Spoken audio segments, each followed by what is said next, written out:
elemen hidup orang lain. Dan panel kita yang ketiga, Muhammad Zaid. 99 stress free mommy and daddy. Okay, tak kita cuba pagi ni. Seperti biasa, program santai dari rumah ini terdiri dari 3 sesi, iaitu sesi pertama, panel akan memberikan mukadimah dan mengenalkan penulis buku. Bagi sesi yang kedua, ulasan penuh kandungan buku. Dan sesi yang akhir sekali, sesi pembukaan berkaitan buku tersebut. Tanpa melengah masa lagi, saya ingin menjemput panel pertama untuk memulakan sesi pertama kita. Dipersilakan Cik Haslina binti Islam. Okey, terima kasih Tuan Moderator Cik Zahar. Okey, Assalamualaikum warahmatullahi wabarakatuh. Saya Hazlina binti Islam. Saya perkenalkan diri dululah. Saya Hazlina binti Islam, penolong pendaftar FSSH, menguruskan pasca siswaza. Dulu kalau yang tak kenal saya, dulu pejabat saya dekat sekolah pendidikan, tapi sekarang telah berpindah ke D05. Jadi kalau mana-mana yang boleh nak datang melawat, silakanlah, tapi jangan datang melawat sekarang lah, datanglah melawat selepas PKP berakhir. Okey, saya juga nak ucapkan terima kasihlah kepada pihak urus setia kerana sesi kali ini saya telah terpilih ataupun kena pilih. Jadi kita terpaksa jugalah meneruskan sesi kita pada pagi ni.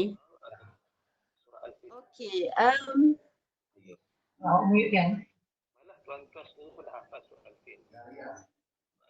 saya share, saya beri slide sikit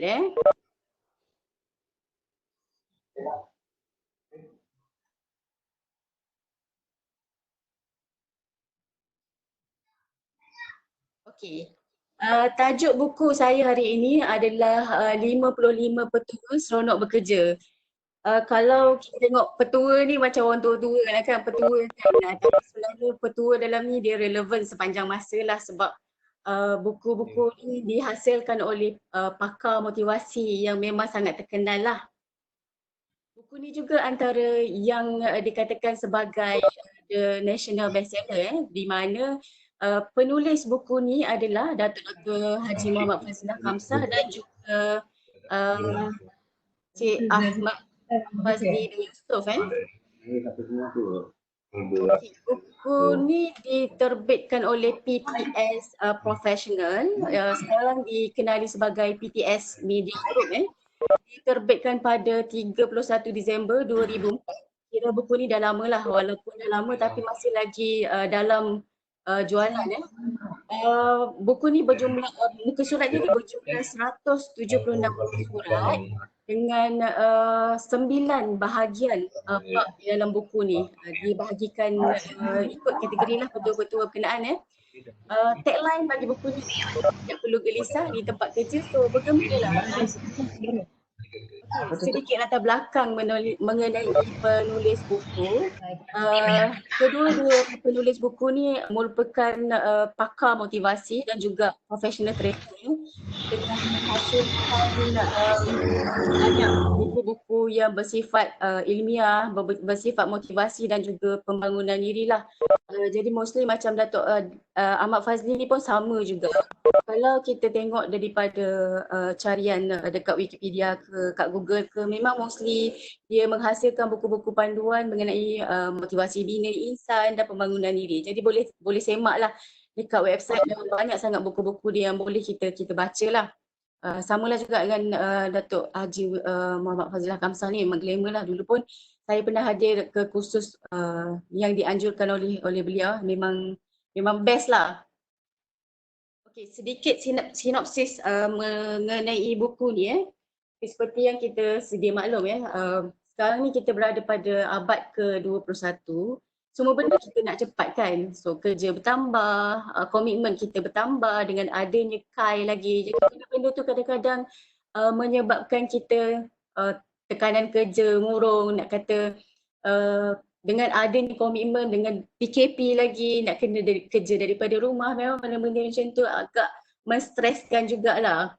Okey, kerja dah memang orang kata dah menjadi peratusan yang besar dalam hidup kita. Kalau kita bangun tidur pun kita ingat kerja, tidur pun kita ingat kerja, makan pun kita ingat kerja. Jadi macam benda-benda yang macam gitu, even dalam tempoh PKP ni pun kalau kita kata dia adalah satu cuti panjang, tapi cuti panjang tidak bermakna kita tidak bekerja daripada rumah. Tapi itu sebenarnya menambahkan lagi orang kata tekanan dalam situasi mengharungi kerja-kerja seharian kita.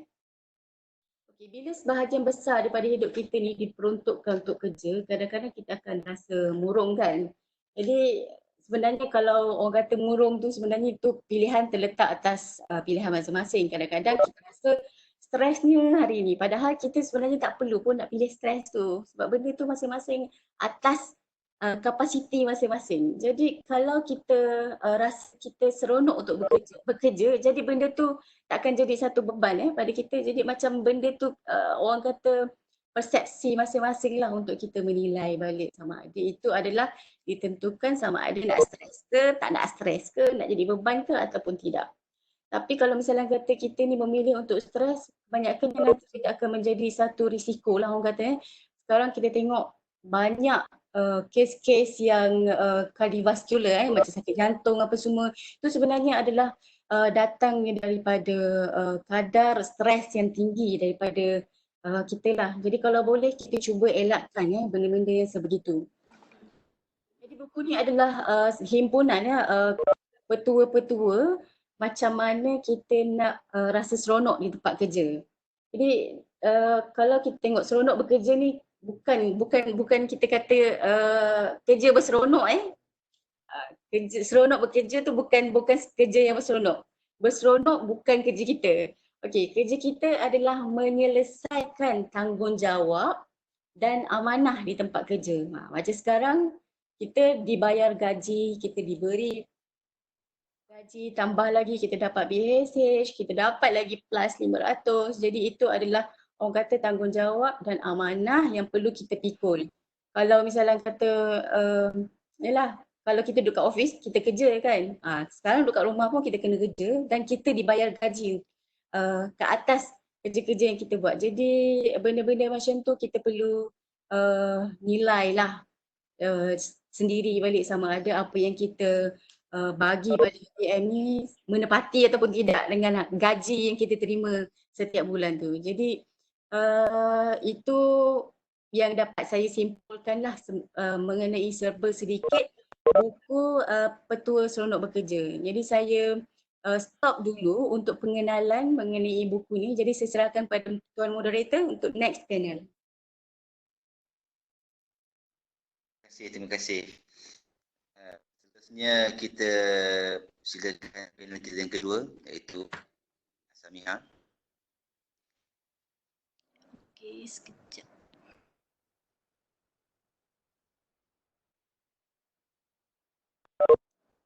Okay. Assalamualaikum warahmatullahi wabarakatuh. Dengar ke? Okey. Buku saya hari pagi ini bertajuk Biografi Muhammad bin Abdullah adalah perjalanan hidup seorang Nabi.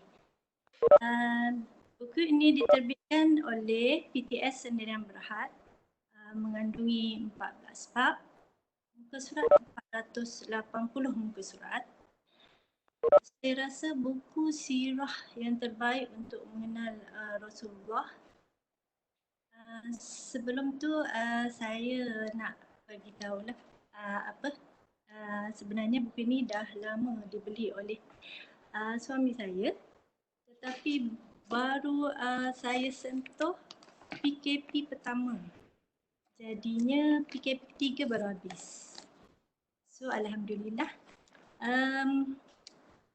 Terdiri dari 2 orang penulis.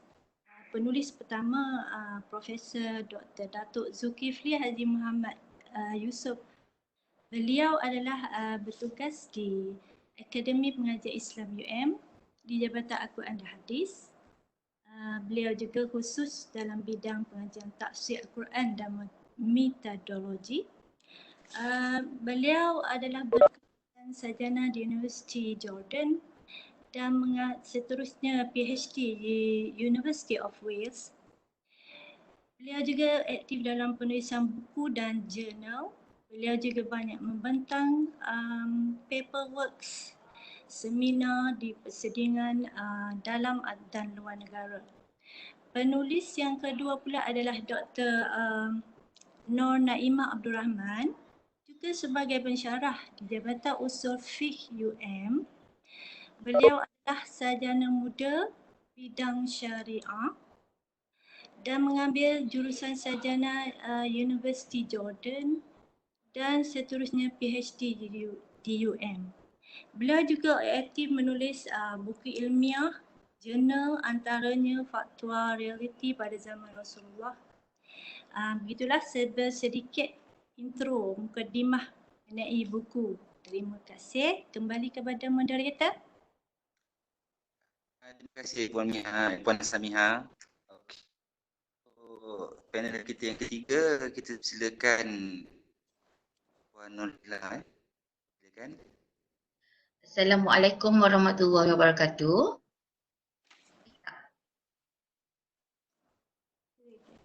Dengar tak Cik Zahra? Dengar. Untuk pagi ni saya akan membuat book review untuk 2 buah buku bertajuk 99 Stress Free Mummy, dan satu lagi adalah 99 Stress Free Daddy. Sebenarnya saya kena ulas dua-dua sebab dua-dua hampir sama tetapi penulis yang berbeza. Okey, untuk 99 Fresh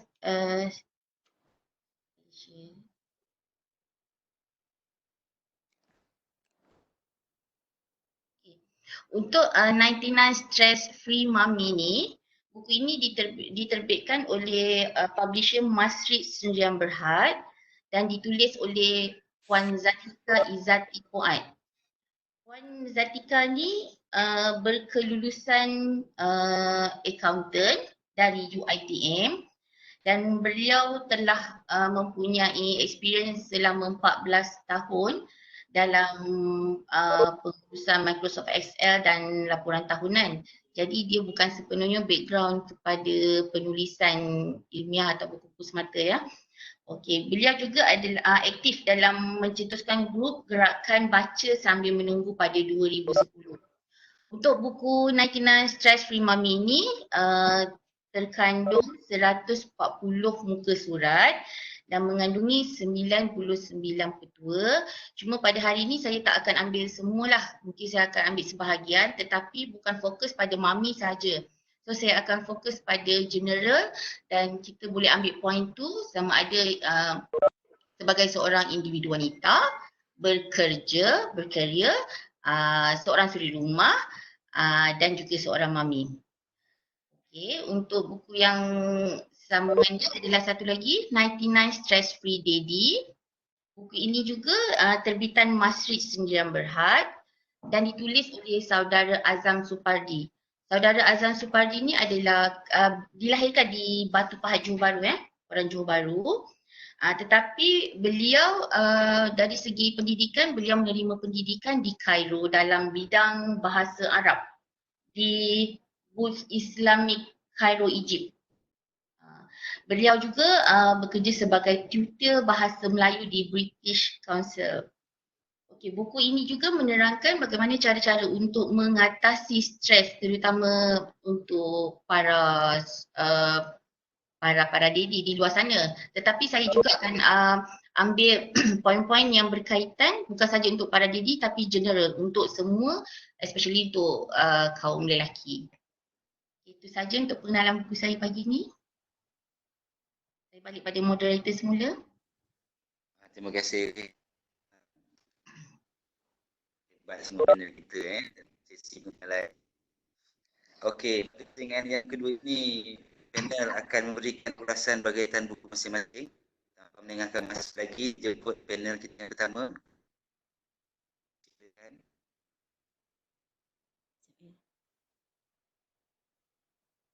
Okey, seperti mana yang saya maklum tadi, buku ni ada 9 bahagian. Bahagian pertama dalam buku ni ada 5 petua. Jadi saya tak naklah share banyak-banyak sangat kan, nanti banyak sangat petua. Jadi saya share cuma 2 bab kot, yang lain mungkin kita boleh go through sama-sama nanti.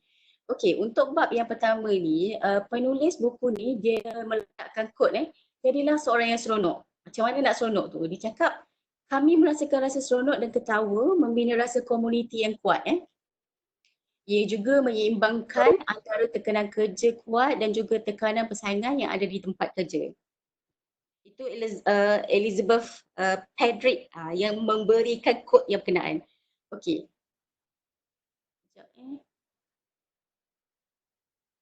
Okey. Kenapa penulis suruh kita ketawa ni sebenarnya ni? Okey. Penulis menyatakan ketawa sebenarnya ertinya bersepakat. Macam contoh kita tengah berbual dengan kawan-kawan, lepas tu kita dalam perbualan tu timbul sesuatu isu yang boleh buatkan semua orang ketawa. Apa yang kita dapat tafsirkan daripada ketawa tu sebenarnya? Sebenarnya kalau ikutkan, dia adalah satu, orang kata satu point di mana kita telah dapat membina ikatan berpasukan bersama dengan rakan-rakan kita untuk berkongsi ketawa. Jadi lama kelamaan kebersamaan tu pasti semakin kukuh. Jadi relationnya, kalau kita ada kawan-kawan di pejabat yang mempunyai orang kata satu keadaan macam contoh kat pejabat saya ada seorang staff tu kalau dia gelak aja kita boleh gelak sama-sama dengan dia. Jadi benda-benda yang macam gitu akan mewujudkan satu environment kemesraan lah. Jadi kita tak stres nak pergi kerja, kita tak ada rasa macam pagi-pagi malah malas nak pergi kerja kan. Tapi bila kita ada rasa kesepakatan yang semacam tu, kita akan rasa macam seronok untuk pergi bekerja. Okey, yang seterusnya adalah ketawalah kita akan relax. Macam tadi yang pertama jugalah. Jadinya macam sekarang kita selalu dengar macam berkenaan dengan tekanan hidup. Bebanan kerja yang banyak, tugasan yang sukar. Jadi macam lama kelamaan kerja ni macam menjadi satu bebanan untuk bosan dalam hidup ni. Sebab benda tu kalau misalnya kata kita hadapi sehari dua okey, tapi kadang-kadang kita ni dah kalau dekat UTM tu kadang-kadang ada yang sampai puluh-puluh tahun menghadap benda yang sama. Itu akan kita rasa sangat bosan. Jadi kalau misalnya kata macam gitu, kita penulis memberikan satu idea macam mana kita boleh relax. Jadi daripada situ dia cakap ketawa je lah, apa salahnya kan. Jadi kalau misalnya, tapi jangan ketawa yang agak terbahak-bahak Kalau contoh ada customer dekat office, janganlah pula buat perangai pergi gelak kuat-kuat, tu tak manis lah kan. Okey, petua yang ketiga. Apabila kita seronok, kita menyeronokkan orang lain. Seronok kan dengar macam gini kan? Kalau kita seronok, orang lain pun kita akan seronok. Jadi benda yang macam ini saya bagi contoh lah. Kita bertugas dekat pejabat ni, kita ada kaunter kan. Kita tengok kawan-kawan kita yang lain ni ada tengah busy ni kaunter. Tapi masa yang sama kita free, kita boleh buat kerja, kita boleh bantu dia. Jadi kita sebagai orang yang patut jaga kaunter tu cakap, alhamdulillah ada orang cover kita. Jadi kita pun seronok. Orang yang bantu kita pun automatik akan jadi seronok. Macam itulah petua. Ya. Slide yang share tu tak nampak. Oh tak nampak sekejap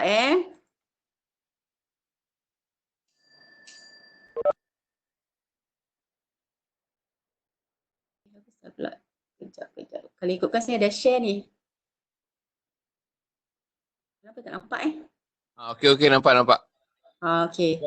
Buat slide show.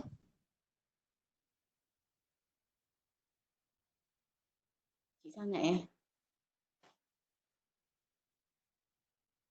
Yes, cantik. Alah, tapi saya nak tengok saya punya ni. Tak boleh buat slide show lah Cik Kai. Kejap Cik Kai ni kacau lah. Kesian dia orang tak nampak.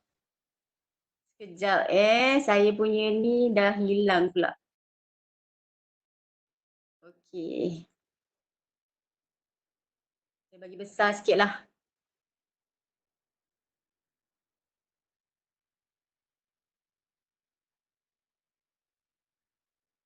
boleh ensure lah. Okay, saya bagi besar je sikit. Nampak tak? Okey.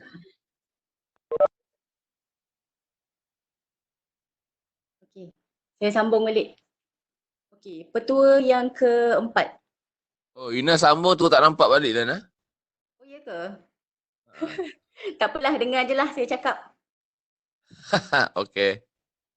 Okey. Petua yang keempat dia cakap relax, jangan terlalu serius. Okey, kadang-kadang kita dekat pejabat ni kita memang bila kita banyak sangat kerja, kadang-kadang kita tak hiraukan dah benda lain. Kita fokus je pada sesuatu yang kita tengah buat kerja tu. Tu yang menyebabkan kita akan ketegangan ya, otot-otot bahu, lengan. Jadi benda-benda yang macam menyebabkan kita jadi stres lah. Jadi penulis buku ni telah menyarankan supaya kita buat kerja tu kena santai lah.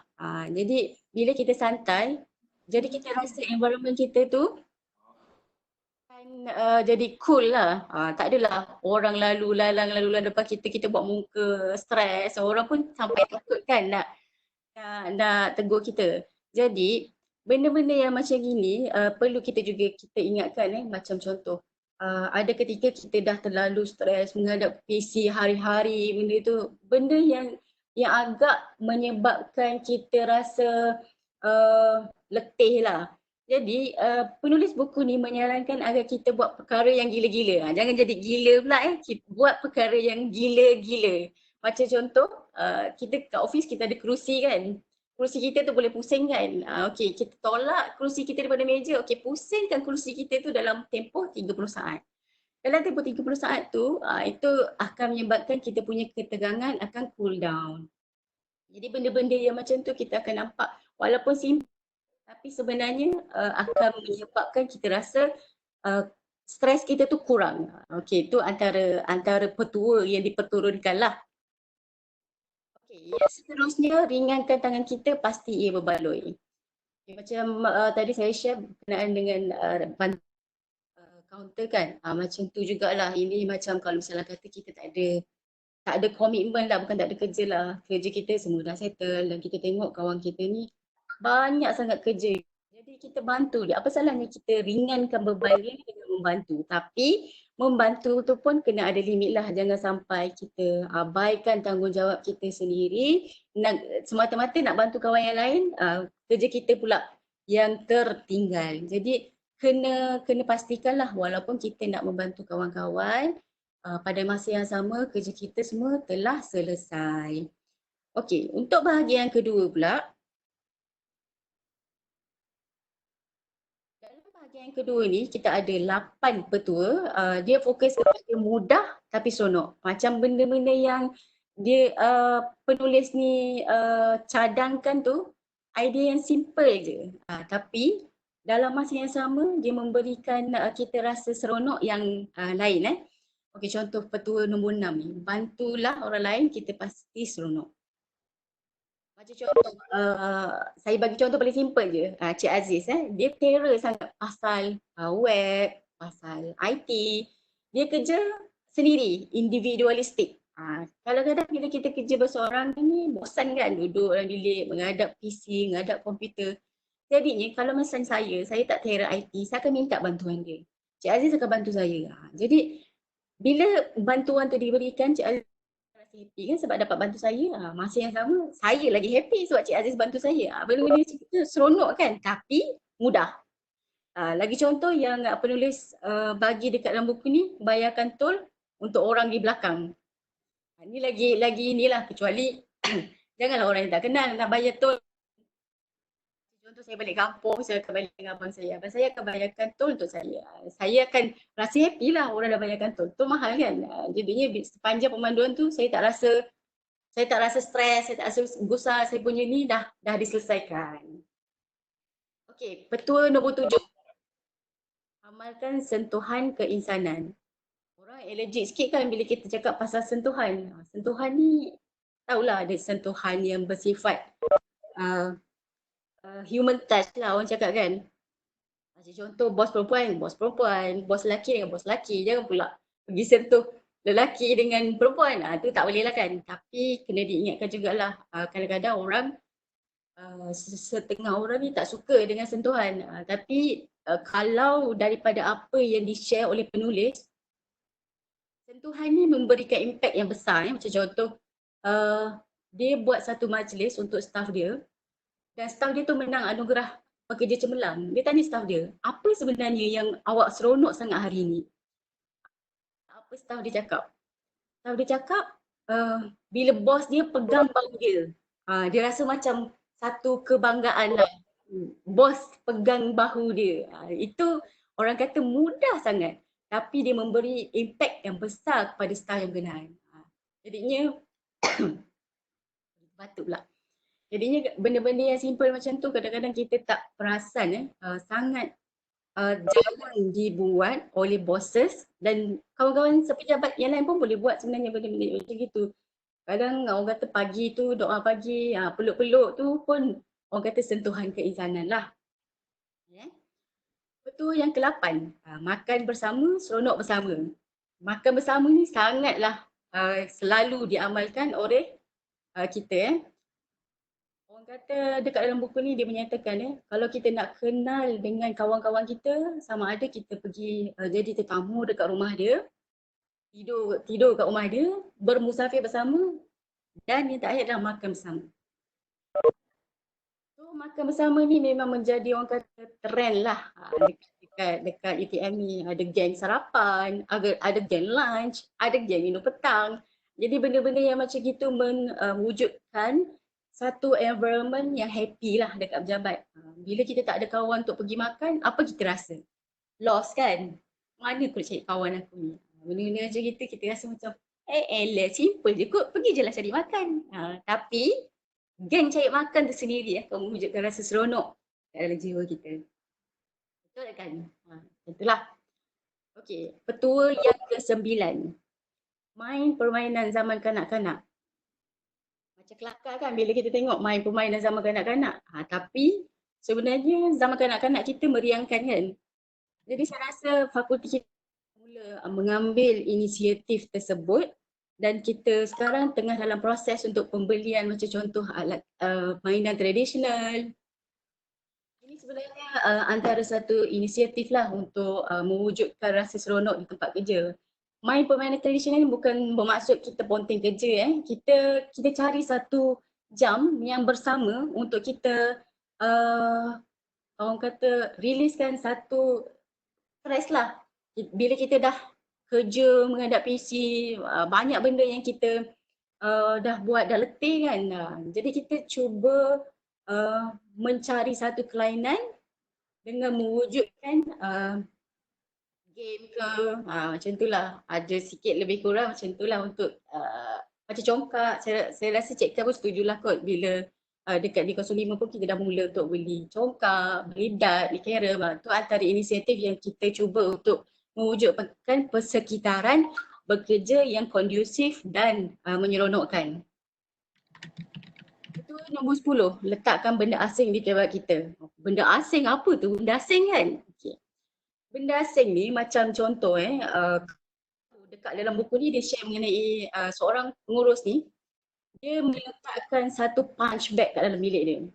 Punch bag ni macam untuk digunakan sebagai satu benda untuk kita melepaskan rasa lelah kita. Bila dia stres, keluar daripada bilik mesyuarat, pergi dekat punch bag tu, kita tumbuk kuat-kuat, apa kita rasa? Kita rasa macam lega kan? Ada setengah-setengah orang pula, dia suka hias bilik dia macam bilik berkonsep IKEA. Dekat staff dekat di 05 tu pun ada seorang suka barang IKEA. Saya pun suka juga tapi tak adalah bawa sampai ke pejabat kan. Macam saya perasan Prof Rose pun ada menghias bilik dia konsep IKEA. Jadi benda macam itu sangat baguslah orang kata. Dia mengalihkan kita punya tahap keseriusan kita bekerja tu menjadi lagi tenang, lagi sempoi. Macam itulah. Sikit lebih kurang kalau kata benda asing tu. Saya pernah ingat timbalan berdaftar dulu dekat DPU kan, Tuan Haji Jalil Ahmad. Dia letakkan gula je kat dalam bilik dia. Gula-gula tu dia letak kat situ jadi staff masuk, ambil, makan dan boleh berbual secara santai. Tu antara orang kata benda-benda yang kecil.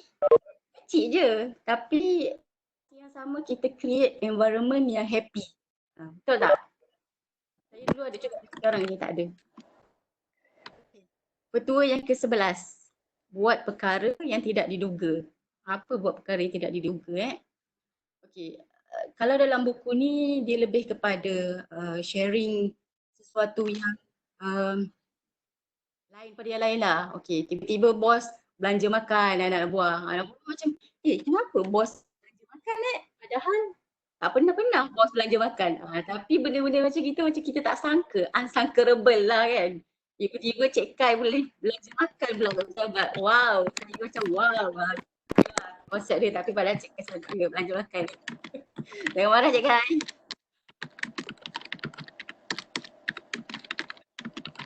Pergi kepada bahagian yang ketiga. Kita panjang sangat saya cakap ni. Bahagian yang ketiga. Seronok sebagai motivasi. Kat dalam bahagian ni dia ada 5 petua lah.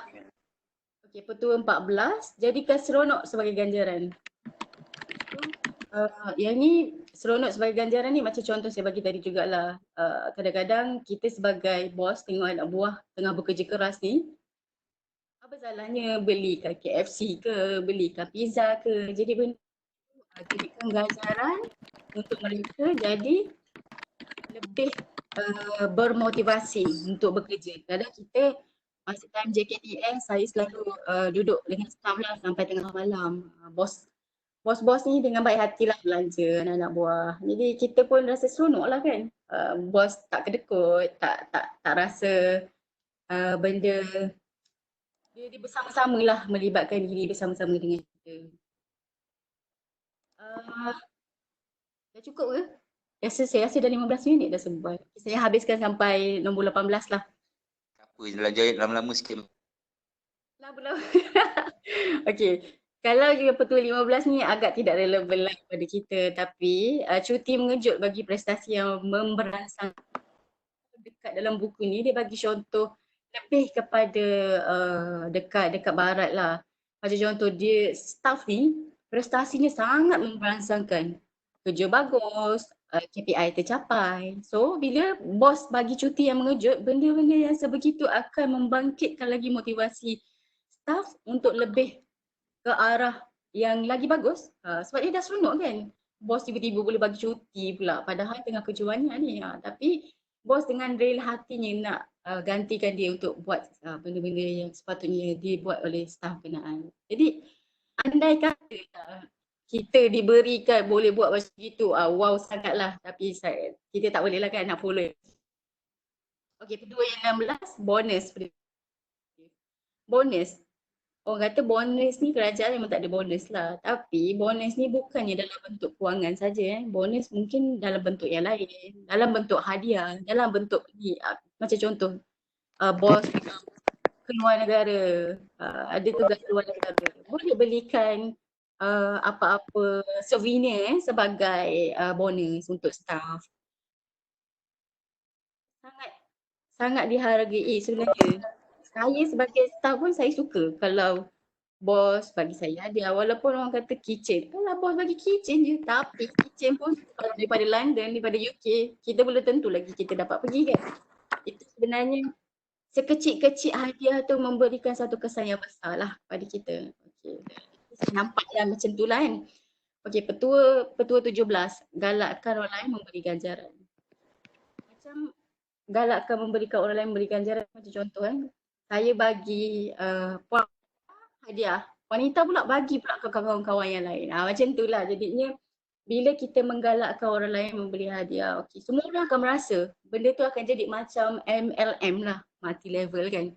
Jadi banyak benda yang kita dapat tu akan di-share. Jadinya benda yang berunsurkan yang kecil-kecil tapi memberikan motivasi. Sangat-sangat memberi impactful lah kepada staff. Okay, 18 ni tidak seronok tingkatkan motivasi kita. ada juga orang tak seronokkan bekerja, tapi yang tu boleh menjadi pemangkin motivasi kita. Kita tengok orang tu bekerja, kenapa tak seronok ke orang tu bekerja dekat office Kenapa jadi macam gitu kan? Okay. Kalau kita tengok orang macam gitu, kita jangan follow orang tu. Jadi kita kena fikir macam mana kita nak tingkatkan motivasi kita. Jangan tiru orang tu yang tidak seronok tu. Kita tukar persepsi yang tidak seronok tu menjadi lebih seronok. Tak tahulah faham ke tidak ni saya cakap ni. Tapi itulah sedikit sebanyak yang boleh saya share untuk petua-petua seronok bekerja ni. Dia sebenarnya ada 55, saya boleh go through sahajalah. Okey, untuk bahagian 4 dia ada 4. Ni lebih kepada komunikasi seronok komunikasi seronok di mana-mana sahaja. Ini lebih kepada komunikasi, gesture badan kita. Kalau jumpa orang senyumlah, janganlah masam. Ini pass by masam, jangan. Tu menyebabkan orang yang tak suka lah kan. Untuk bahagian 5, rancang sesuatu yang seronok. Macam rancang untuk sesuatu yang seronok ni lebih kepada kita buat aktiviti. Lebih kepada macam program-program. Ini lebih kepada aktiviti kelab lah pada saya. Apa saya nampak aktiviti kelab. Kita boleh anjurkan lah. Salah satunya contoh permainan tradisional tu jadi. Tu kita nak anjurkan pertandingan. Ini kelakar petua nombor 4 ni. Anjurkan pertandingan ketawa pun ada. Macam sesuatu yang pelik tapi disarankan untuk jadi salah satu petua. Itu yang menarik lah. Okay, yang nombor 6, saya suka mesyuarat. Siapa suka mesyuarat? Dia cakap kat sini saya suka mesyuarat. Itu sebenarnya statement untuk menyuruh orang suka mesyuarat. Jarang orang suka mesyuarat. Tapi kita perlu menjadikan mesyuarat itu menarik. Itu menjadikan satu elemen kita masuk mesyuarat je kita happy. Dia memerlukan involvement lah kalau misalnya kata kita kalau kita nak suka mesyuarat ni. Macam contoh saya bagi petua nombor 13 tu. Berseronok memberikan pendapat. Tapi dekat pejabat kita ni, kalau orang tanya ada pendapat tak? Musnyak je. Semua tak nak bagi idea sebab tak seronok mesyuarat. Jadi kita tukar persepsi tu untuk kita menjadikan mesyuarat tu sesuatu yang seronok.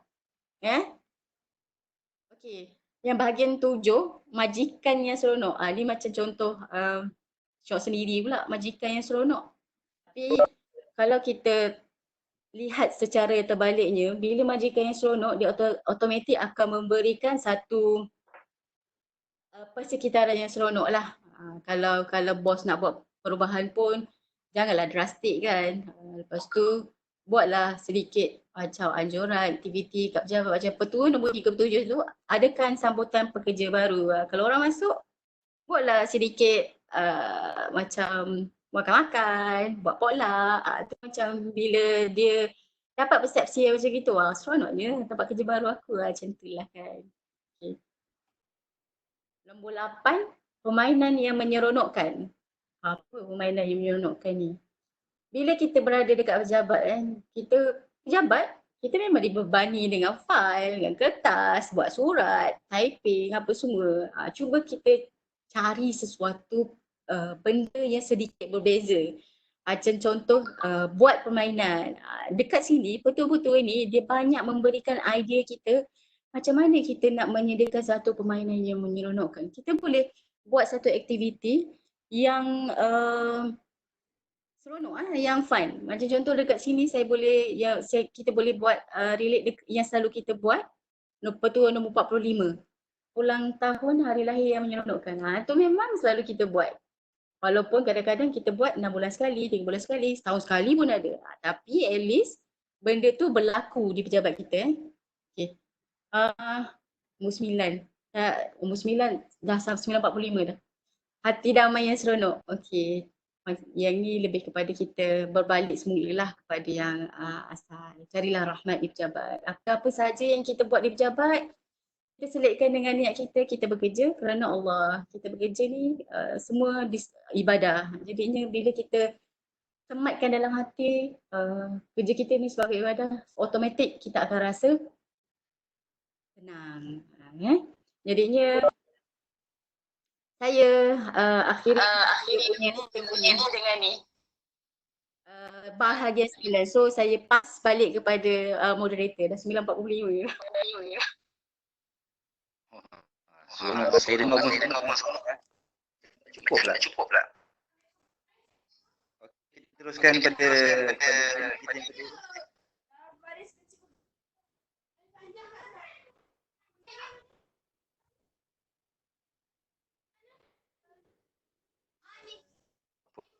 Puan Nasa. Bismillahirrahmanirrahim. Ulasan buku biografi Muhammad bin Abdullah Nabi Rasulullah kita mengisahkan sejarah dan perjalanan hidup baginda yang terakhir daripada sebelum hingga akhir hayat baginda. Ia terangkan kisah suka duka, cabaran dan rintangan yang dilalui sepanjang perjuangan menyampaikan kebenaran. Buku ini ditulis dengan menggunakan pendekatan moden, gaya cerita yang santai dan bahasa yang mudah kita faham. Setiap peristiwa diceritakan secara terperinci supaya pembaca dapat menghayatinya. Okey, saya cuma cover bab 1, 2 sebab nak cerita panjang mungkin tak sempat. Untuk bab 1 dan 2, saya ceritakan ketika Muhammad beribadah di Gua Hira, selalunya baginda bersendirian dan mengasingkan diri, khusus pada bulan Ramadan. Kalau siapa yang pernah menaik pergi ke umrah, yang berpeluang mendaki Bukit Gua Hira ni, mungkin saya berpengalaman 1 jam naik dan turun. Masya Allah. Mendaki sekarang ni dengan tangga. Bayangkan pada zaman Rasulullah, baginda mendaki dengan batu-batu yang besar. Dan pada malam tersebut, ketika baginda beribadah di Gua Hira, tiba-tiba muncul seorang lelaki berpakaian putih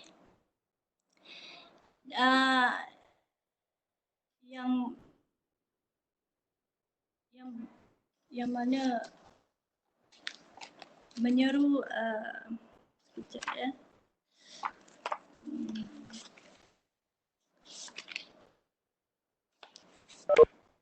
Maaf ya.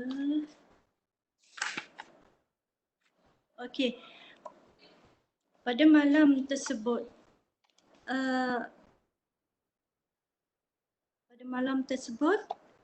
baginda Muhammad sedang beribadah, tiba-tiba muncul seorang lelaki berpakaian putih menceritakan peristiwa itu. Baginda merasa takut apabila lelaki itu secara tiba-tiba muncul dan menyeru membaca Iqra. Sehingga 3 kali Iqra disuruh baginda Muhammad untuk membaca Iqra.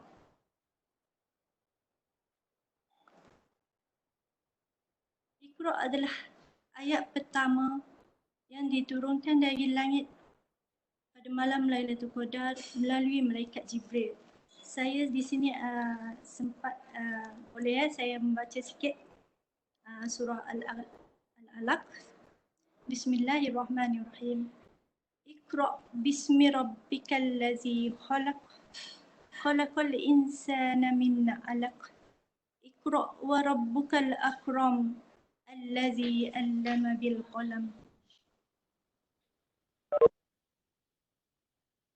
Inilah ayat pertama, ayat 1 hingga 5 yang pertama diturunkan dari langit pada malam tersebut melalui malaikat Jibril.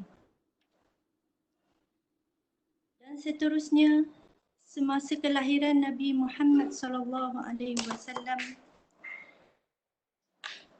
Siti Aminah ibu Muhammad SAW tidak pernah rasa penat ataupun sakit menurut sejarah lagi, Muhammad sallallahu alaihi wasallam dilahirkan dalam keadaan sujud dan sudah berkhatan. Baginda dilahirkan pada hari Isnin 12 Rabiul Awal tahun Gajah. Kelahiran ini berlaku 50 hari selepas peristiwa Abrahah dan tentera bergajah dihancurkan oleh Allah Subhanahu Wa Taala dengan rejaman batu-batu yang panas daripada burung ababil. Antara perkara pelik berlaku semasa kelahiran Nabi Muhammad SAW juga Iwan Kisra. Iwan Kisra ni iaitu istana Raja Farsi bergegar. Gegaran ini menyebabkan runtuh 14 anjur istana dan memadamkan api sembahan orang-orang Majusi pada masa tersebut. Padam. Sejak beribu-ribu tahun diorang menyembah, tiba-tiba padam. Dan juga tasik sawah yang berhampiran istana juga tertimbus.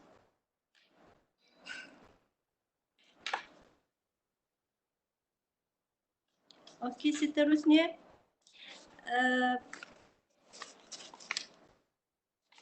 saya pergi terus kepada antara saya tak pergi kepada bab-bab lain, saya rasa tak sempat mungkin. Bab 3 hingga 13 itu adalah perjalanan Rasulullah dan para sahabat, antaranya peperangan, berlakunya peperangan Badar, Khandaq, Khaybar, dan juga bab 8 mengenai perjanjian Hudaybiyah. Saya rasa perlu bacalah kalau nak menikmati perasaan tersebut. Saya terakhirnya apabila detik bab 14, saya amat terasa apabila tiba detik Muhammad SAW menghembuskan nafas terakhirnya. Seluruh alam seolah-olah terpaku. Suasana menjadi hening. Itulah penciptaan ini mengubah emosi pembaca. Ada juga pesanan Nabi Muhammad berpesan, sesungguhnya orang yang paling dekat denganku pada hari kiamat adalah orang yang paling banyak berselawat kepadaku. Bacalah Allahumma salli ala Sayyidina Muhammad wa ala alihi wa ashabihi ajma'in. Maksudnya, ya Allah, kurniakanlah kepujian ke atas Nabi Muhammad sallallahu alaihi wasallam, keluarga dan sahabat baginda.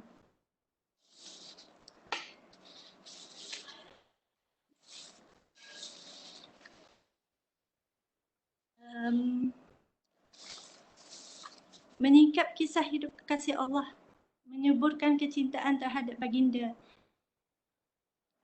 menjadikan keimanan yang kuat di kalangan para sahabat. Saya rasa itulah penceritaannya sedikit tentang kisah biografi Muhammad bin Abdullah, perjalanan hidup seorang Nabi. Sekian, kembali kepada moderator. Terima kasih. Terima kasih Puan Nasa. Okey, dijemput panel kita yang ketiga. Silakan.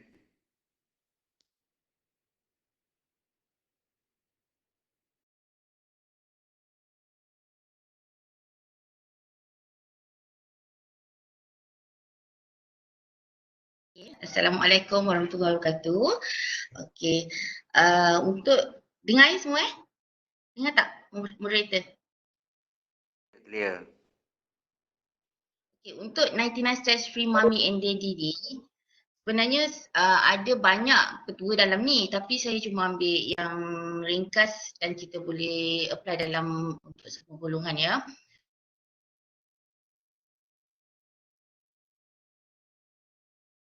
Iaitu account bank. Account bank saya pasti semua orang ada account bank, tapi bukan account bank Maybank, CIMB. Tapi untuk yang topik ni, sebenarnya kita ada satu account bank diri.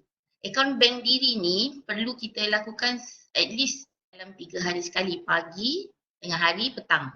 Tu hari sebaik-baik.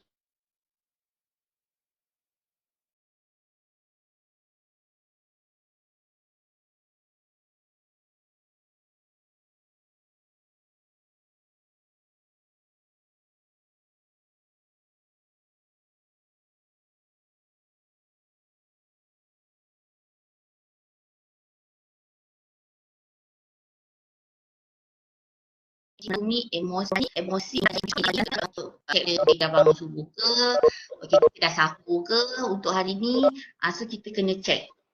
Okey, untuk yang kedua adalah dari segi emosi, kita kena check juga sama ada emosi kita pagi ni, okey bangun pagi, dah buat breakfast ke untuk family ke, kalau tak bukan di bulan puasa okey, sama ada kita, okey kita dah belikan something breakfast untuk staff kita ke, itu adalah emosi.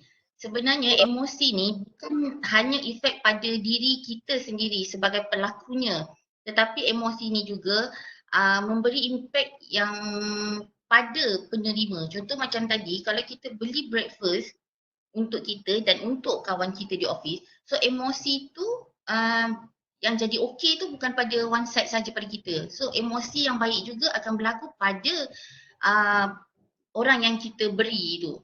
Maknanya emosi ni akan melakoni pada dua-dua pihak. Okay, untuk yang ketiga seperti minda. Minda pun hari-hari kita kena check sama ada kita ni okey ke tak okey. Masa okey tak okey tu bukan kita ni hari ni kita minda kita okey, lepas tu sekejap lagi kita tak okey tu maksud macam sinting sikit ke gila sikit. Bukan macam tu.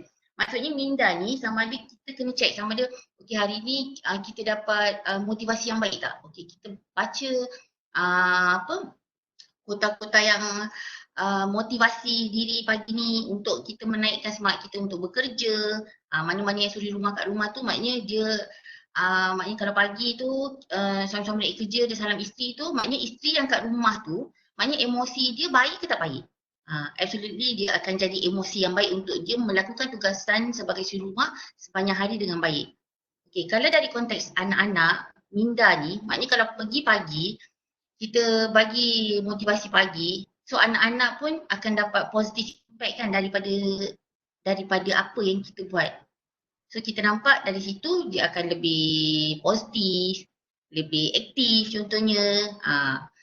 So maknanya kita boleh merangkumi akaun bank diri yang kita panggil REMJD, saya suka panggil dia sebagai akaun bank diri Maknanya ada 4 rohani emosi, minda dan jasad. So kita kena perlu ambil dan kita kena letak di setiap individu. Bukan pada mami daddy saja. So maknanya untuk semua. Untuk staff, untuk bos, untuk suri rumah, untuk businessman, untuk pensyarah, untuk PO, kerani, untuk semua golongan. Jadi akaun bank ni kena ada dalam setiap diri masing-masing. Okey, kalau kita tengok dari segi jasad ni pula, maknanya jasad tu kita punya appearance kita, peribadi kita secara zahirnya, maknanya tubuh badan kita. Maknanya sihat atau tak, kita dah buat senaman pagi ke tidak, walaupun PKP ke, walaupun kita work from home ke, kita kena pastikan jasad kita dalam keadaan yang baik dan stabil. So baru kita boleh buat atau lakukan kerja dengan sehabis mungkin.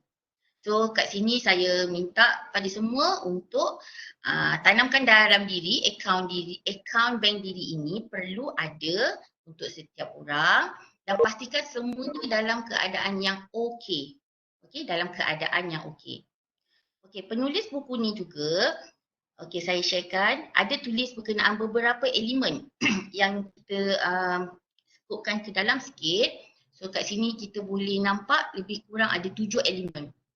7 elemen ni akan membuatkan kita stress free. Maknanya kita lebih gembira, enjoy dan kita akan mengurangkan atau kita freekan stres pada diri kita sekiranya kita memenuhi 7 elemen ini secara baik dan sukses.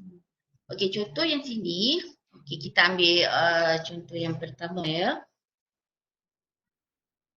Dari segi personality, Okay, personality ni bukan kita cakap macam artis tu, personality yang cantik, bergaya, handsome. Bukan tu. Maknanya personality diri tu, ini kita boleh cek dari segi contohnya pembangunan diri kita. Sama ada kita ni jenis yang berkeupayaan untuk meningkatkan keupayaan diri seiring dengan peningkatan usia diri kita. Maknanya kalau kita dalam range umur 3 hingga 40-an, macam mana pemikiran kita, attitude kita, kerja kita, hasil usaha kita tu seiring dengan seusia kita. So kalau kita macam umur dalam 30-40-an tu mesti kita physically kita masih lagi cergas, masih lagi pemikiran kita di tahap boleh dikatakan di tahap yang dah matang. So apa yang kita buat selalu kita boleh berfikir dulu sebelum kita bertindak.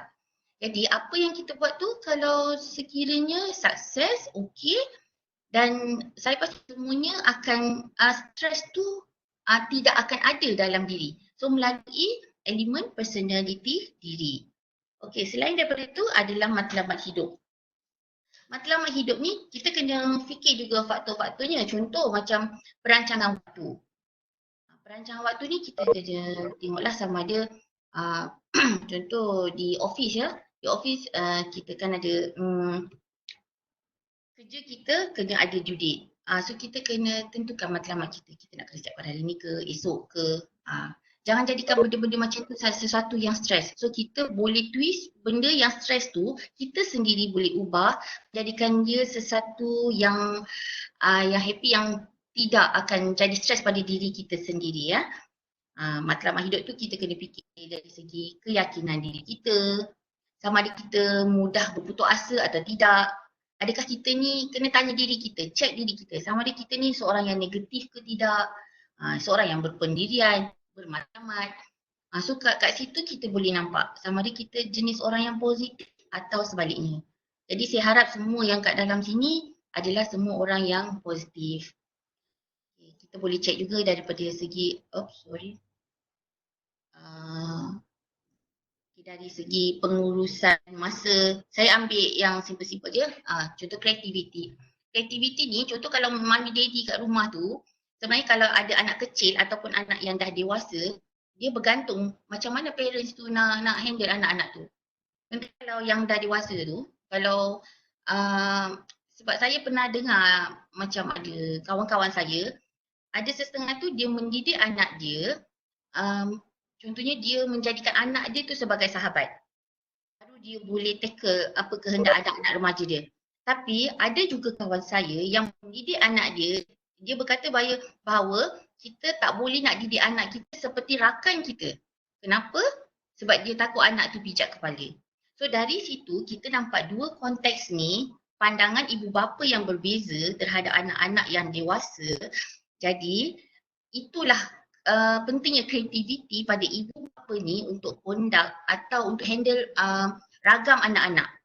Mungkin ada cara dia, macam saya terus terang anak saya belum dewasa, so saya tak tahulah macam mana nak conduct. Tapi saya pasti rakan-rakan kat dalam grup ni semua dia dah biasa. So macam-macam boleh tackle macam mana anak masing-masing untuk menjadi ke arah kebaikan. Kalau yang single ke, dia pun mesti ada kreativiti diri untuk membahagiakan diri dia sendiri kan. So kita kena buka kita punya minda untuk menjadikan kita ni seorang yang positif. Dan yang penting, walau apa pun kita, sama ada kita sebagai parents, sebagai anak, sebagai pendidik, sebagai staff, kita kena jauhkan diri kita daripada stres. Sebab stres ni kita tahu efek dia amat luas dari segi kesihatan diri kita sendiri dan boleh mengakibatkan bad impact pada orang di sekeliling kita.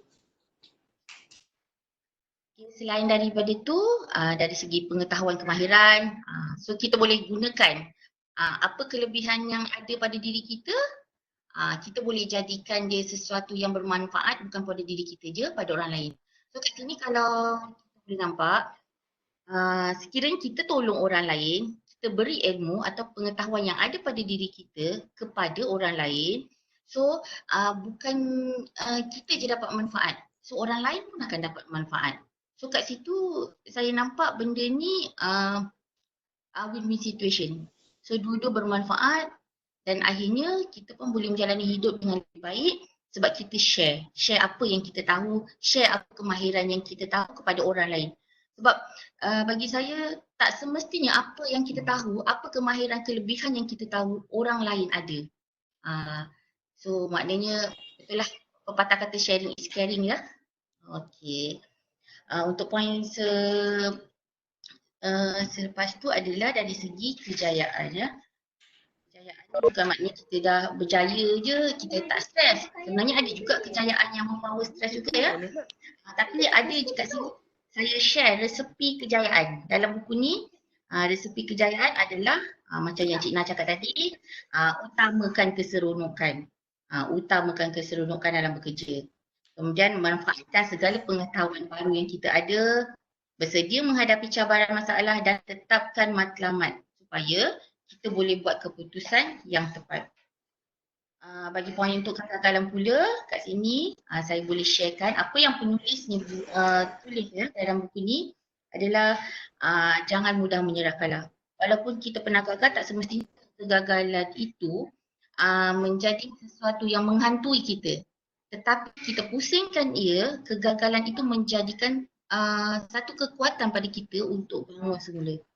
So kalau boleh apa yang negatif pada diri kita, apa yang kita dah pernah gagal sebelum ni, so kita bangun semula supaya kita tak berasa stres lah dengan apa yang kita dah pernah lalui tu ya.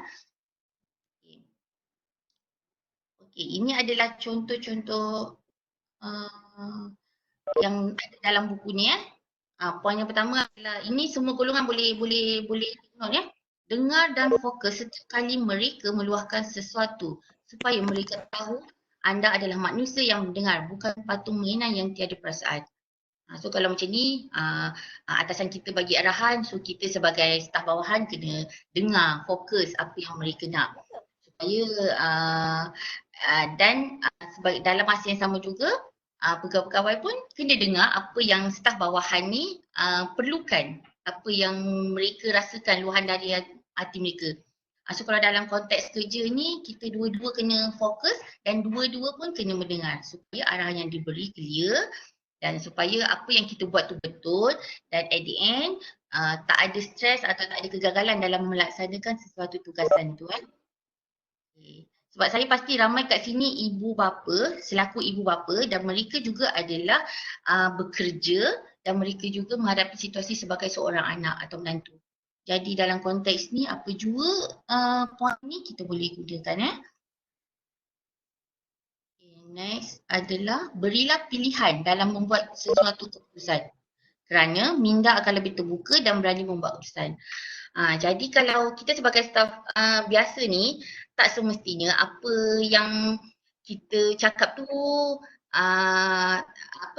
tak ada point Maksudnya kalau kita berbicara dengan pegawai ke, dengan bos ke atau anak berbicara dengan ibu bapa atau anak berbicara kepada mak ayah, sebenarnya kita ni boleh buat keputusan.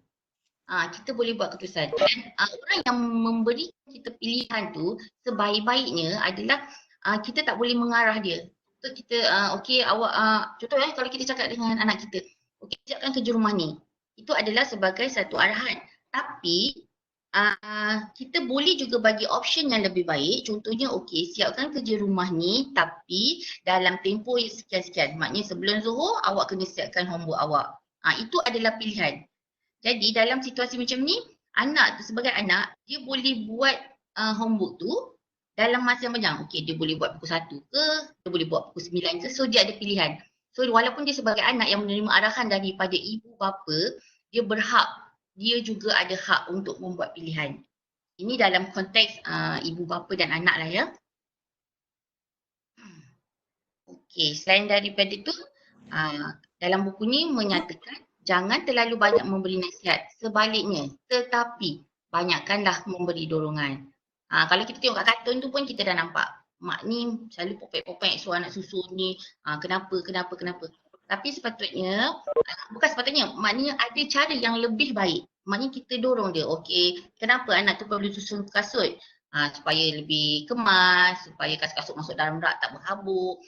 So kalau dalam konteks yang dalam gambar ni yang ditulis oleh penulis beserta dengan gambar ilustrasi ni, so kita boleh nampak kesannya anak tak akan stres, ibu bapa pun tak akan stres. Sebab kebanyakannya ibu bapa ni yang bekerja, yang ada dalam ni adalah career woman yang bekerja, individu yang bekerja. So, kita tak nak staff-staff kita kat sini ni, kat office nanti stres, kat rumah stres. So kita tak nak macam tu. Kita nak stress free. Bukan stress free mommy and daddy saja. So stress free untuk semua staff. Okay. Kita juga perlu jangan selalu mengabaikan mereka. Kelak mereka akan menjadi orang asing dan menganggap anda sebagai monster atau alien. Kalau anak-anak tu memanglah kalau kita marah dia, mungkin dia akan jadi kita anggap kita macam monster. Tapi kalau anak-anak yang dewasa, tak mungkinlah dia anggap macam tu. Dia mungkin akan cakap macam kita ni tak concern pada mereka, tak ambil berat, apa tu kalau anak remaja. Kalau staff pula, kalau kita abaikan mereka, mesti dia ingat bos ni tak sayang kita lah, pilih kasih. Tapi bukan macam tu bukan macam tu. So maknanya kita kena macam mana touch antara kita sesama kita. Maknanya antara bos dan staff, ibu dan anak, ayah dan anak. Maknanya antara dua parti, dua pihak ni, maknanya kena fikir jangan apa yang mereka cakap tu kita kena dengar. Tak boleh simply abaikan je. Sebab apa yang dia cakap tu adalah luahan daripada mereka. Okay, yang ni pun penting. Anda adalah superhero terbaik di kacamata mereka. Rahsiakan perkara aib dan memalukan yang ada pada diri anda dari pengetahuan mereka. Kalau kita ni anak dengan ibu bapa, so ibu bapa kenapa perlu rahsiakan benda-benda aib? Bukanlah benda aib macam kulit hidung ke kentut depan. Tu bukan. Maknanya rahsiakan perkara aib untuk ada benda yang rahsia. Sebab impactnya kalau anak sebagai anak kita, dia tahu ada rahsia besar yang mengaibkan pada diri ibu bapa. So macam mana dia akan respect ibu bapa? So dalam konteks ni kita tak nak ibu bapa yang stres kerana perkara-perkara yang lepas yang mengaibkan. So kita tak nak.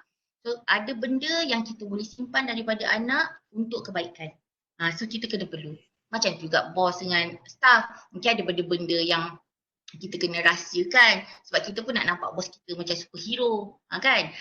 So bukan saya kata rahsia tu maknanya orang tahu jadi lebih baik kita senang nak berkomunikasi, kita kena faham. Tapi ada setengah perkara yang perlu dirahsiakan dan aib itu. Especially yang memalukan diri kita lah. So kalau dalam keluarga tu kita kena alert lah. Mana perkara-perkara kadang-kadang sebab sekarang ni banyak tekanan. Saya faham banyak tekanan di mana ibu bapa yang bekerja kadang-kadang ada stres, ada perkara-perkara yang di luar jangkaan kita. So kita tak nak benda tu efek dekat anak-anak kita atau orang sekeliling. Tak nak mereka memandang down pada kita. Okay, berhati-hati dengan perangai anda kerana perangai anda adalah cerminan kepada diri anda dan orang sekeliling kita. Maknanya bukan di rumah saja, di office pun sama, perangai kita adalah cerminan orang sekeliling. Contoh pada kita suka makan, kita suka masak. So kebanyakannya kawan-kawan kita pun ada yang suka masak. So kalau macam orang lelaki, contoh kalau dia suka main golf so kita boleh nampak ada kelompok kawan-kawan dia pun adalah dalam range yang sama, mereka yang suka main golf. So dari situ kita dah boleh nampak kita ni sebenarnya macam mana. So apa yang ada pada diri kita adalah efek kesan dan cerminan kepada diri orang sekeliling kita. Ini antara poin-poin yang saya boleh ulaskan dalam buku 99 Stress Free ni. Okay, yang ni pun kita kena ambil tahu juga. Hati-hati sebelum berkata ya dalam setiap janji yang dibuat kerana mereka akan ingat dan menuntutnya. Kalau isteri-isteri kat rumah tu kalau suami kata hari jadi dia esok nak belikan ni apa-apa, biasanya kadang-kadang ada yang menuntut kan sebab dia akan ingat. So kat situ para suami kat dalam grup ni, boyfriend semua, so kena alert. Sebab kadang-kadang benda-benda macam ni kita nampak simple untuk berkata yes tak sampai 1 saat. Tapi kesan amat mendalam. So kita tak nak, macam kita tadi, kita ni adalah superhero di mata mereka. So kita tak nak apa yang kita katakan itu menjadi omongan kosong saja. So kita kena positif. Kita kena riliskan stres dalam badan kita. So kalau kita berani berjanji, kita kena buat. Tak kira lah pada siapa pun pada ibu bapa kita, especially pada anak kita, keluarga kita, pada staff kita. Okay. Ini pun kita kena ambil tahu juga, jangan terlalu melungkur dengan disiplin yang ketat. Disiplin itu penting, saya tak nafikan. Tetapi jangan disiplin yang terlampau ketat. Kerana bagi pendapat saya, disiplin yang terlampau ketat ini akan mengakibatkan setengah pihak tu akan memberontak. Okay. Jangan cepat menghukum sekiranya mereka membuat kesalahan. Sebaliknya, berbincang dan lakukan perkara yang boleh membuatkan kedua-dua pihak berasa cool. Kalau dalam pejabat pun sama, kalau dalam rumah pun sama, kat luar pun sama dengan kawan-kawan. So apa-apa pun kita kena menjadi seorang yang bijak. Bijak berfikir, bijak membuat keputusan. Supaya kita tidak menyakiti orang lain, supaya kita tak streskan orang lain dan kita tak streskan diri kita. So kita kena release stres daripada diri kita. Okay. Kalau ada stres, mesti ada ubat je. Ini adalah ubat stres yang ditulis oleh penulis dalam buku ni. Ubat maknanya unplug, iaitu bercuti daripada gadget dan internet dan usaha membanding-banding. Itu adalah betul So kita kena, ni dalam konteks rumah tangga lah. Kita boleh tengok, jangan banding-bandingkan anak, kita kena selalu berkomunikasi dengan anak, jangan terlampau pada gadget. Dalam office pun sama, jangan membandingkan staff A, staff B, staff C. So tak perlu. Itu akan menambahkan stres kat kepala kita. So kita tak nak. Okey, bangun lebih awal dan berlapang dada. Bangun lebih awal, solat, zikir, baca Quran. Kita tarik nafas dalam-dalam. Lapangkan dada kita. Freekan diri kita semua. Kita relax, kasih tenang semua. Nak pergi kerja, kena tenang dulu. Ambil masa untuk diri sendiri. Ni kadang-kadang orang cakap me time sana, me time sini. Tu memang betul. Saya pun perlukan juga. Suri rumah kat rumah pun perlukan me time. Bos-bos perlukan juga. Semua orang saya rasa semua individu baik yang nak kuasa orang tu perlukan untuk diri dia sendiri. Supaya dia lebih kenal diri dia sendiri, supaya dia tahu apa kehendak dia dan supaya dia lebih positif, lebih bahagia. Dan yang last kali, teruskan berdoa. Kalau apa pun agama kat dalam ni yang staff-staff kita ada Muslim, Chinese, Hindu semua, masing-masing ada kefahaman masing-masing, teruskan berdoa. Teruskan berdoa sebab bila kita berdoa, kita lebih dekat kepada pencipta kita. So kita lebih muhasabah diri kita. At the end kita tahu kat mana kita ni. Kita sebagai orang di bawah ni, banyak usaha kita yang kita buat untuk hindari stres. So itulah sikit sebanyak perkongsian. Agak laju juga cakap, tapi saya harap semua boleh faham. Untuk ubat stres ni, saya harap semua boleh implement dalam diri masing-masing. Dan akaun diri, tadi saya cakap tu akaun bank diri, REMJ, pastikan kita check untuk diri kita, diri masing-masing. Okay, ni adalah penutup untuk slide saya hari ni. Every time I do something bad, I just say to my kids, save it for the book. So saya harap semua fahamlah, apa-apa yang buruk semua kita simpan. So sebab kita tak nak benda lama menghantui diri kita, benda yang negatif dalam diri kita menghantui kita. Kita buka cekapan, kita buka hari-hari, setiap hari kita REMJ account kita tu kena positif, kena okey. Rohani kita, emosi kita, jasad kita, semua kena okey. So saya berharap sangat apa yang penulis ni cakap dapat saya implement sepenuhnya dan saya harap anda semua yang mendengar ni pun dapat mengaplikasikan. Walaupun saya tak share 99 semua points, tapi saya harap walaupun points yang sedikit itu dapat membantu kita sekurang-kurangnya dalam tempoh masa ni, PKP ni. So masing-masing dengan keluarga, mana yang individu pun dia duduk dengan keluarga. So boleh inilah ambil sebanyak perkongsian ni. Okay, itu saja. Terima kasih dari saya. Balik pada moderator. Puan Ida. Okey, begitu hebat sekali ulasan-ulasan daripada panel-panel kita. Tanpa menengahkan masa lagi, kita pergi ke sesi yang terakhir, iaitu panel diminta untuk merumuskan berkaitan buku yang dibaca. Dipersilakan. Okey, terima kasih Cik Moderator. Okey, buku ni boleh, kalau saya boleh katakan buku ni sebenarnya tak ada pun dekat tangan saya. Buku ni saya dapatkan secara carian di Google saja. Jadinya walaupun dia di dalam secara soft copy, tapi kita masih lagi dapat input yang banyak sebenarnya. Okey, buku ni kita boleh dapatkan dibeli online dekat Google Play dan juga e-book portal dengan harga RM18. Dan ada di sini saya sharekan sedikitlah beberapa review daripada pembaca-pembaca ni lah. Ada yang menyatakan okey, petua yang dipaparkan mudah dan menarik untuk saya baca dan nak amalkan. Begitu banyak contoh diberi untuk kita semua mencubanya. Saya sangat suka petua-petua ni. Macam itulah lebih kurang antara uh, review yang diberikan oleh pembaca. Jadi secara penutupnya, penulis sebenarnya mengutip idea-idea daripada pengalaman barat, namun apa yang penting kita dapat belajar daripada kelebihan dan keterhadapan mereka. Dalam masa yang sama, ada juga idea yang dikutip daripada sumber-sumber seperti Quran dan hadis, sejarah, tokoh tanah air dan banyak lagi lah. Jadi, tapi apa-apa saja yang kita dapat daripada sini, semuanya kita kena berbaliklah kepada yang satu. Semoga kita mendapat hidayah dan keberkatan daripada Allah Subhanahu Wa Taala dan seperti yang dinyatakan dekat dalam buku ni, tagline dia, kita tidak perlu gelisah di tempat kerja, bergembiralah. Jadi macam Nora Danish kata, so kita enjoy.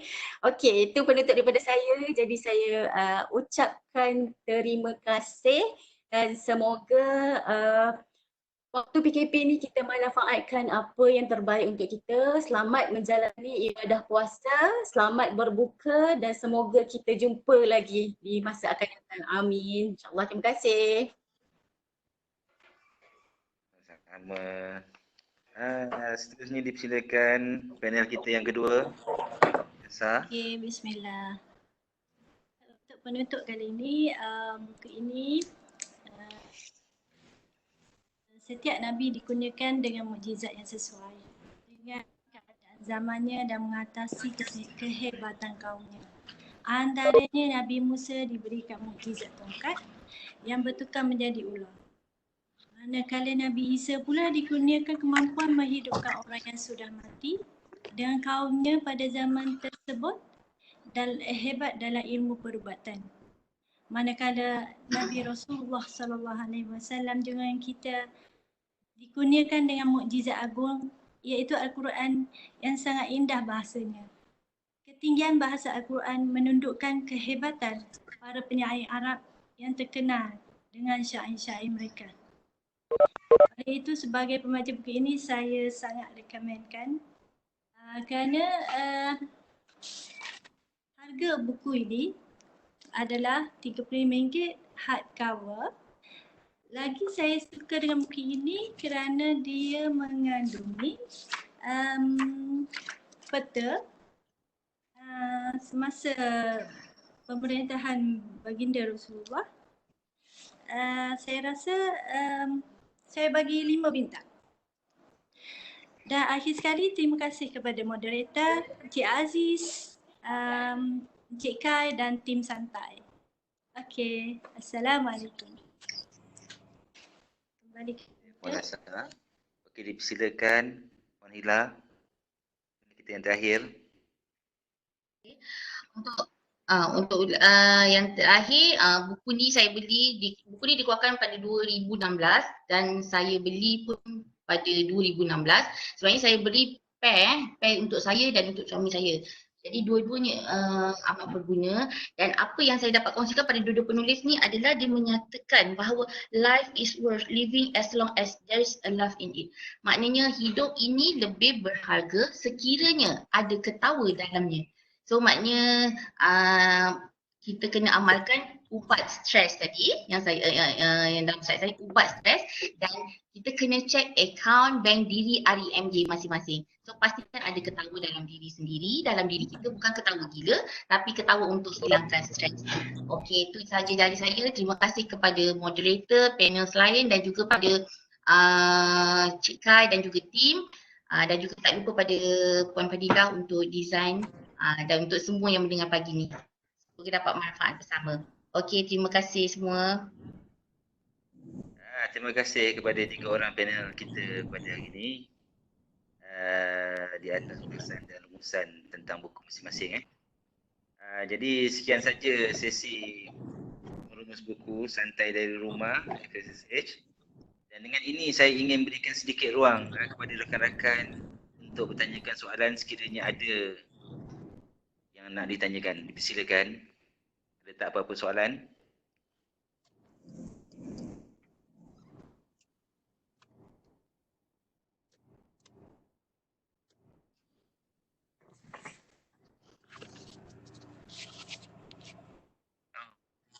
Tidak ada apa-apa soalan, saya serahkan kembali program ini kepada Encik Kai untuk beri sepatah dua kata. Silakan. Encik Kai. Tak apa lah. Boleh tutup terus.